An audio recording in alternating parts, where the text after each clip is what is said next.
Jimmy Clitheroe as the Clitheroe Kid with Peter Sinclair, Patricia Burke, Danny Ross and Diana Day in... My Great Aunt's Great.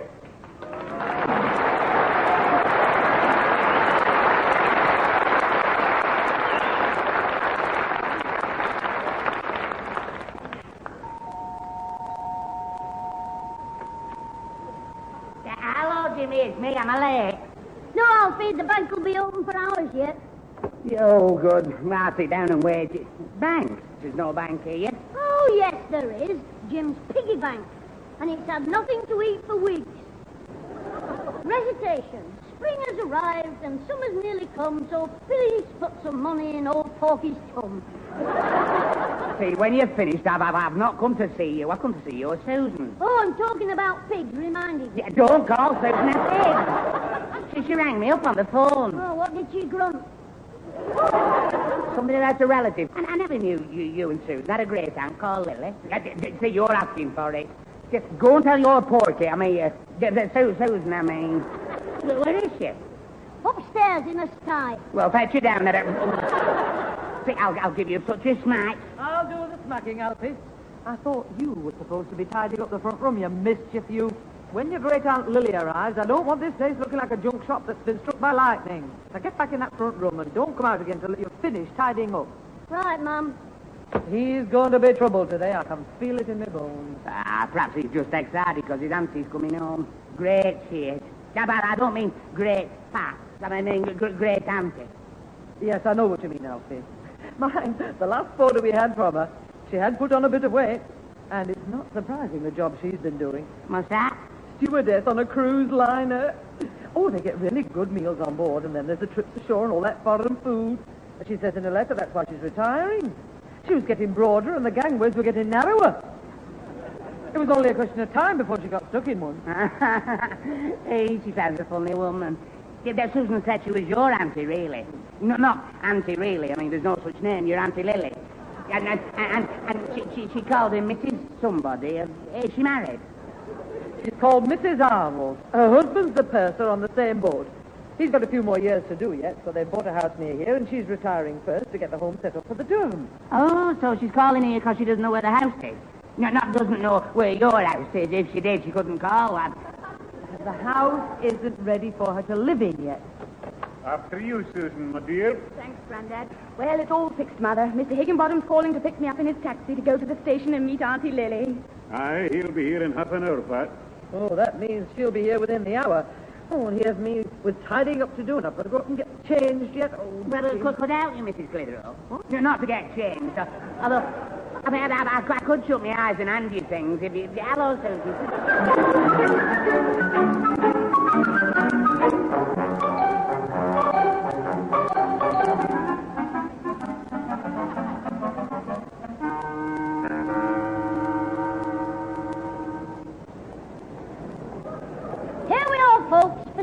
One taxi cab, good condition. Only one previous owner, Ben-Hur Higginbottom.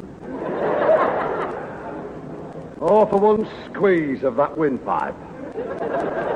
Just one. Hey, Mr. Higginbottom, if you did sell your taxi, how much would you hope to get for it? Oh, just enough to pay for the court case. What court case? The one where I'm had up for beating the living daylights out of you. Something's upset you, hasn't it? Yes. Something in a schoolboy's cap and blazer and a cheeky grin on his ugly young mug. All right, so your Aussie upset you. What did he do? His father'll do time if you don't shut up. Right, here I am, Mr. Higginbottom. Oh, thank God. I mean, good. Right, we're all ready. Let's be off to the station. Just a minute, you. You're not riding in my cab. Who? Me? Yes, you. Who says so? Me. You? Yes, me. She's the only one that's riding in this cab. Who? Scraggy Neck? Oh, Susan. Susan, if only this was India. Then we could send your brother up a rope and make him disappear. I couldn't agree more. Listen, brother dear, you are not going to the station in this taxi, and that's final. We'd better hurry, Mr. Higginbottom, or we'll be late. Right. Anything to get away from him. Susan, you forgot your scarf and never kissed you. I'll stop here with Jimmy and wait for you. You want to bet? Oh, dear, what is that? Nothing. I'll tell you on the bike. When we're on our way. Oh, well, don't think I shall forget. When we get on that bike and set off, I want to know where are we going? To collect a ticket. Oh, a ticket? Well, what about that ticket? At the station. They're raffling a platform. Oh, a platform ticket. for a platform. Oh, what a thumping neck am I talking about?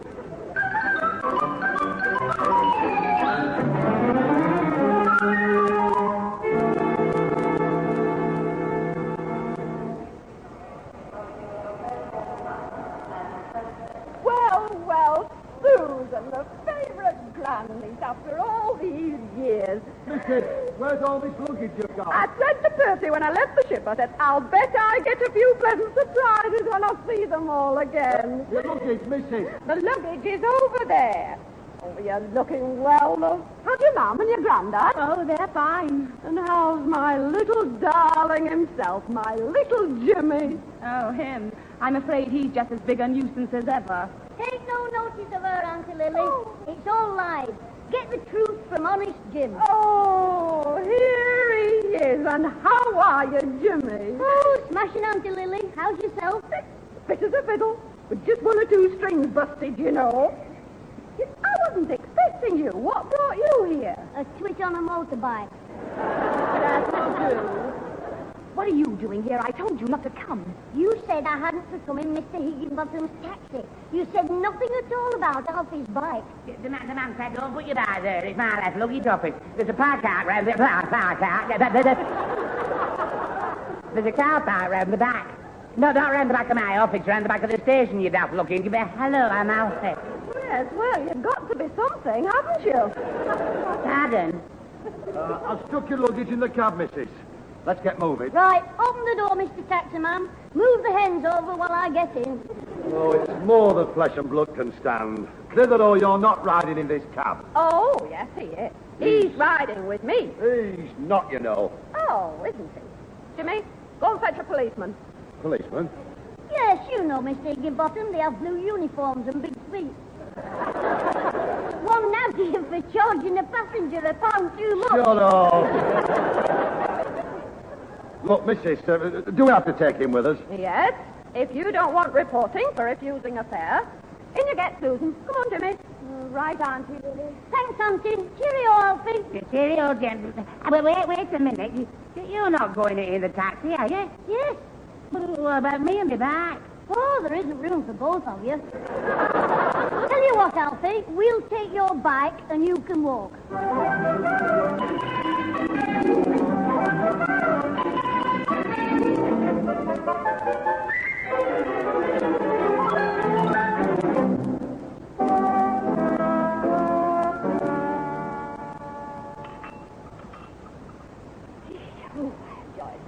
Morty, Aunt Lily. Well, all right, go on. Just one more cup.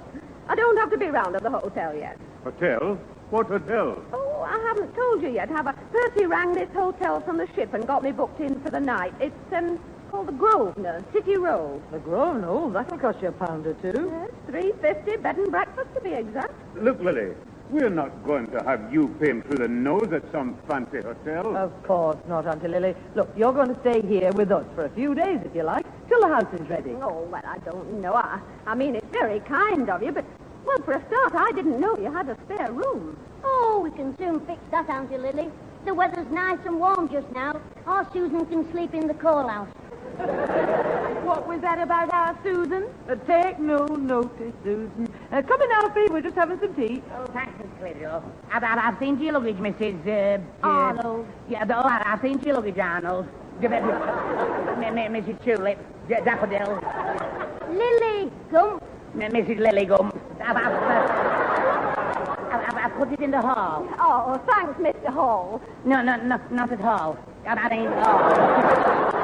Shut up. She's not going to any hotel. Oh, but I thought we were going to find her one. Well, I've already got a room booked at the Grosvenor. You see, but your mother and Grandad wanted me to stay here. Yeah, and they're dead right. And as for the room, Auntie Lily, don't worry about our Susans. Be my guest. Have my room. Yours. Well, now, that's very kind of you, Jimmy. Oh, not at all. Any enemy of our Susans is a friend of mine. That'll do. Look, Auntie, you're very welcome here. You know that. You can have Jimmy's room like he says, and he can sleep in his granddad's room. Well, you're all very kind, Pat, and I'd love to stay. The trouble is I'll still have to pay for the hotel room. They were quite definite about that. Oh, were they? Well, I'll go and have a few words on the phone with the manager. Leave this to me. Oh, thanks, Peter.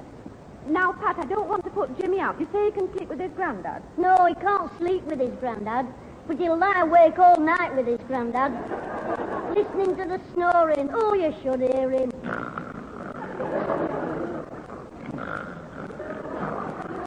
He sounds like a sawmill on nights. You behave yourself, my lad. Oh, Pat, there's no need to shout at him. He's been very kind offering me his room like that. It's a pleasure, Auntie Lily. There's plenty of places where I can sleep. Hey, Alfie? Yeah, I'm not sleeping at our place.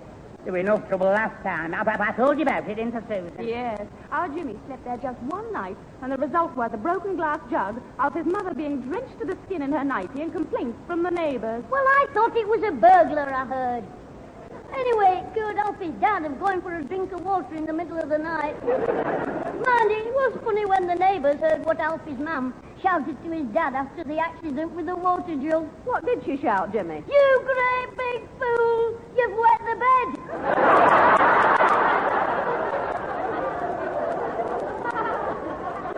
Well, I must say that's marvelous, Pat. What's that, Father? That hotel. They see Lily'll still have to pay for the room. They won't let her cancel it. Oh, dear. Well, now I don't know what to do. Do nothing, Auntie Lily. Alfie and me'll sort this out. You and me? That's right. Your bite and my brains. Come on. We're going to see a man about the room. That's it over there, Jimmy, where it says receptionist. That's the man we talked to. That's the man I talk to, you mean. You just agree with what I say. All right. It's a posh hotel, isn't it? Yeah, this carpet's nearly as thick as you. Yes, it is. Good afternoon, Mr. Receptionist. Good afternoon, Sonny. Good afternoon, sir. Huh? Oh, good afternoon, sir. Can I help you, sir? Not unless you're a brain doctor. Or a very good vet. I beg your pardon. You can help me. We've booked a room here. Well, not me, my mum. Your mother, I mean? Yeah. I see. And who are you? I'm a son. Yes, I realize that, but what's your name? Jimmy Clitheroe. It's the same as hers. Naturally. I mean, what do you call your mother? I call her Mum. Sir, perhaps you would explain. Huh? Oh, yes. Mm. But what do you want me to explain? He's my brother. Hi, Alfie. What? Oh, I see. Yes, I'm his brother, Alfie. Well, perhaps you would tell me your mother's name. Oh, yes, it's Mrs. All. Hold me, lad.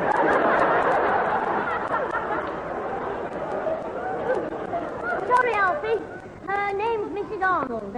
She phoned you this morning. Well, I've only just come on duty, but if she phoned for a room, it will be in the book. I'll just... wait a minute. Is it Paul or Arnold? It's Arnold. You see, she was married twice, wasn't she, brother? Brother! Now, lad. Oh, dear, baby. Yes, that's right, yes. She was married twice, so we are brothers, but we have different mothers. The fathers, I mean. So I'm called Alfie Hall, and he's Jimmy Clitheroe. Get off. Clitheroe? That's my second name. Jimmy Clitheroe Arnold. I see. Well, just a moment.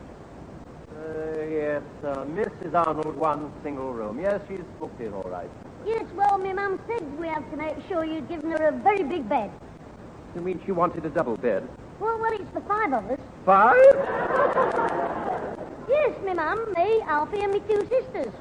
But the whole family sleep in one bed. Oh, no, the baby has a cot. Can't all share one room. Oh, we'll manage. If the bed's too small, Alfie can sleep on the floor with the dog. A dog? We don't have any dogs in this hotel. Oh, good. Well, she won't fight them then. Well, she doesn't mind our dog, but she hates strange ones. Who does? Blackie, our cat. You have a cat as well. And 2 white mice, but they're in a cage. Get out! Get out! You what? Look, my lad, you can tell your mother to take her traveling menagerie somewhere else. This is a first-class hotel, not Bellevue Zoo. Clear off. Jimmy, I don't know how you do it. You're a little genius. He's a little monkey. Well, you're my mother.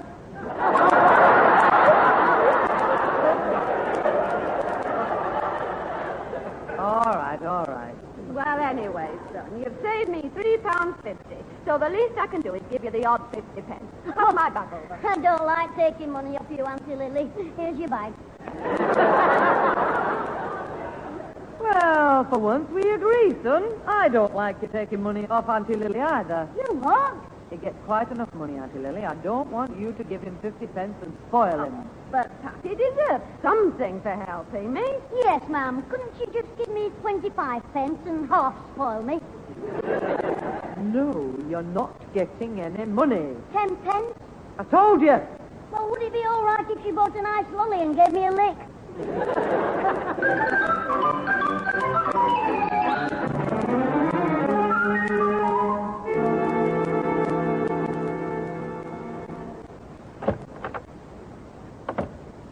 Oh, I didn't know you were in the house, Jimmy. Yes, Auntie. I've just been getting a comic from the front room. Or the lounge, as Craggy Neck calls it.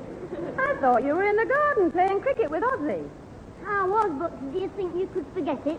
Especially if my granddad comes in here. Why? What's wrong? Well, Ozzy and me were playing French cricket. What's that? Well, where you hold the bat up in front of you, and the other one has to try and hit you with the ball. Oh, yes, I know. Well, when we were playing, Ozzy cracked a pane of glass in my granddad's greenhouse with the ball. You mean when he threw the ball at you? No, when I threw the ball at him, and he ducked. Oh, dear. And your granddad will be cross. Yes, if he sees it, Bonnie Prince Charlie might turn very ugly. Now, is it very bad? No, it's only cracked one pane. It's not very big. Come to think of it, he probably won't notice it at all. Jimmy, where are you, you little imp? Jimmy! Mind, I could be wrong. Ah, so you're here, are you? Hello, Grandad. Say hello to me, Auntie Lily. Hello there, Auntie Lily. Shut up, will you? Have you been playing with a ball in my garden, or was it your bow and arrows? Do you mean me or me Auntie Lily? Oh, to be clever with me, my lad. You've smashed up my greenhouse, you young hooligan. Who, me? What made you think it was me? Well, who else goes around breaking other people's property? Oh, dear. Peter, I've just thought. Now, I wonder if I could have done it. What? You? Yes. Now, mind, I don't remember doing it, but I suppose I could have. Yes, Auntie could have done it with her bow and arrow. No. But now, if I was throwing things at that black cat that keeps getting in the garden and chasing the birds, I mean, I'm a very bad thrower. I am sorry, Peter. Oh, oh, that's all right, Lily. Accidents will happen, I suppose. Of course, I'll pay for it to be repaired, Peter. No, not at all. There's no need for that. It's not broken. It's only a wee crack. Oh, that's marvellous, isn't it? It's only a wee crack. When you thought I'd done it, it was, you smashed up my greenhouse. You young hooligan. Now, don't you be impudent, my lad. I'm sorry, but I get blamed for everything. All right, then. All right, I apologize. In that case, I forgive you. Well, I'll be getting back to my garden. I'll see you later, Lily. Auntie Lily, you're as big a fibber as I am. I didn't tell any fibs. I didn't say I actually threw anything at the cat. I just said if I had, I might have been responsible. I didn't actually tell a lie. You just gave the truth a bit of a bashing. I didn't want you to be smacked for something you did accidentally. Anyway, I owed you a favor for what you've done for me, giving up your room and saving me that money at the hotel. Well, I think you're smashing. So are you. Anytime I can do anything for you, you've just to ask. Mother, where's that little horror, my brother? It sounds as if I might have to trouble you again, Auntie. The last time I saw Jimmy, he was in the garden. Well, now the garden's in the lounge. There's mud all over. Here you are, you little monster. Well, if it isn't my lovely sister, Susan of Troy. The face that drowned 1,000 kippers. Your fate is going to get smacked. And Grandad will do more than that when I tell him about you tramping all over the lounge in your muddy shoes, after I'd spent an hour tidying it up. And it'll take you and Alfie 5 minutes to untidy it. once the wrestling match starts. Don't you be cheeky now, Jimmy. You shouldn't say things like that. It's true, Auntie Lily. The last time Alfie walked into that front room, she had him pinned to the couch in 15 seconds flat. One fall, one submission. They call her Micmac Manus in hot pants. That does it. I'm going to get Grandad. Oh, now, just a minute, Susan. Don't be hasty. I'd hate to see Jimmy blamed for something I did. You, Auntie? Yeah, well, I can't be certain, but I did go into the garden earlier on, and I have been in the lounge. And it is easy to forget to wipe one's feet, even though I know I should. Oh, I see. But I thought Jimmy is. Exactly. You thought Jimmy. You always think Jimmy's to blame. You didn't even ask whether I'd ever been in the front room. Well, anyone can make a mistake, Jimmy. Oh, I'm sorry if I've made a mess of the place, Susan. And, of course, I'll go and clean it up at once. Oh, no, there's no need for that, Auntie. It'll brush off. It's only a little bit of soil. A little bit of soil? You were shouting I brought the garden in. I thought you were going to send for Dan Archer to plant the carpet with mangel-wurzel. Oh, very funny. Oh, well, I'll see you later, Auntie. I'm just going upstairs for change. Just a minute, Susan. You've forgotten something. What? To apologise and wipe the egg off your face. Thanks, Auntie. I thought she had me there. I wish I could tell lies like you tell the truth. Yes, well, I was glad to help. But you shouldn't be cheeky to Susan, you know. I'm sorry, Auntie, but she's always picking on me. Sisters are rotten. I don't know why my mum got her. Why couldn't she have just settled for me and the poodle? Well, I'm rather busy, Alfie, so you'll just have to go in the living room and I'll tell Susan you're here. She's just a second gone upstairs to change. No, I don't want to see Susan. Well, I do, but not now. Well, I want to see her, but not taking the dress off. When she is to changing, I mean, I want to see Jimmy. I'm not taking my dress off for you. Yes, well, I'll tell Susan anyway. I'll see you later. Don't be funny. No, not you, Mrs. Clitheroe. Oh, she's gone. Don't you say my mother's daft, or me Auntie Lily'll bash you. I didn't mean your mother was daft. I mean gone. Just gone. Not gone crackers, just gone.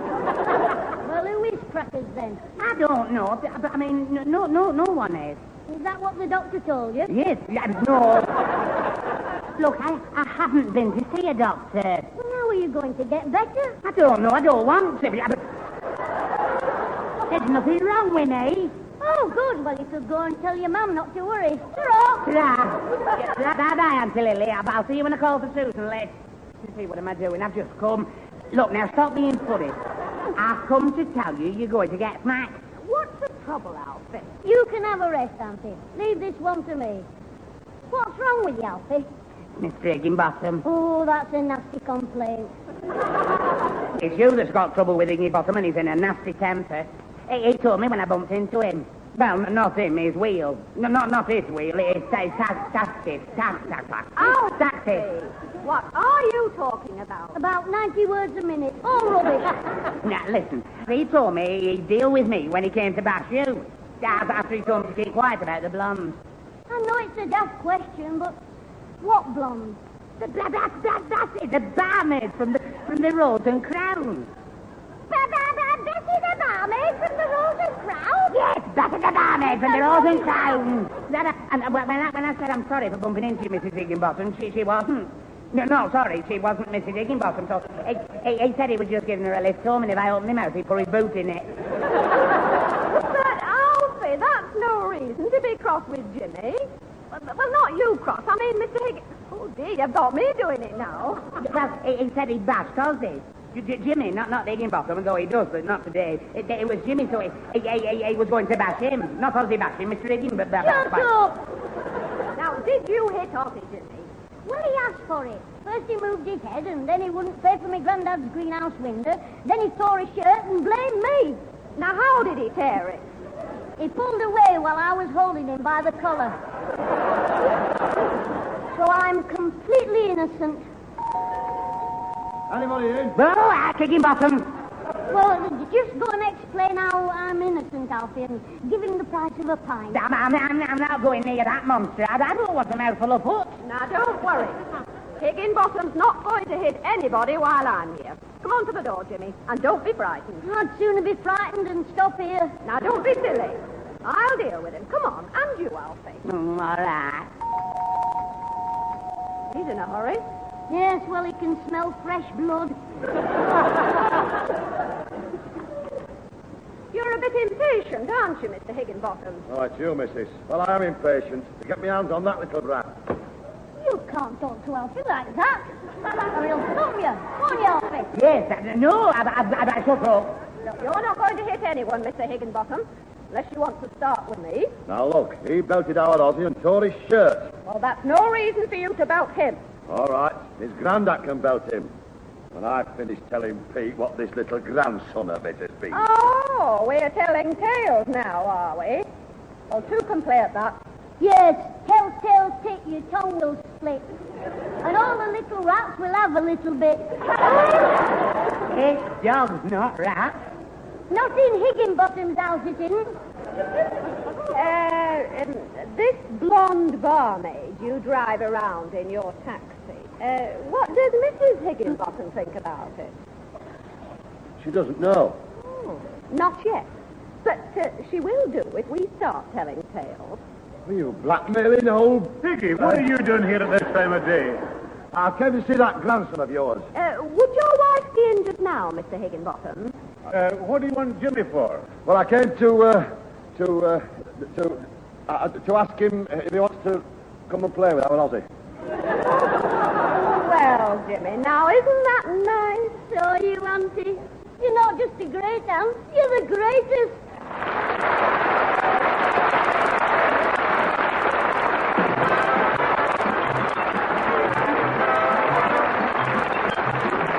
Those involved with the Clitheroe kid this week were Peter Sinclair as grandfather, Patricia Burke as mother, Danny Ross as Alfie Hall, Diana Day as Susan, Tony Melody as Mr. Higginbottom, Brian Truman as the receptionist, and Rosalie Williams as Aunt Lily.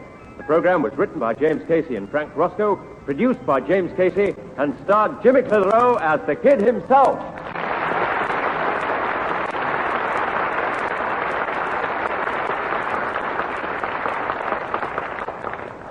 Well, my Auntie Lily got me out of some trouble this week. I only wish I could take her to school with me to blackmail our headmaster, Pete. But she's smashing at homework. I'm thinking of making her an honorary member of the Black Hand Gang. Now I know what they mean when they say, my sainted aunt. Ta-ra!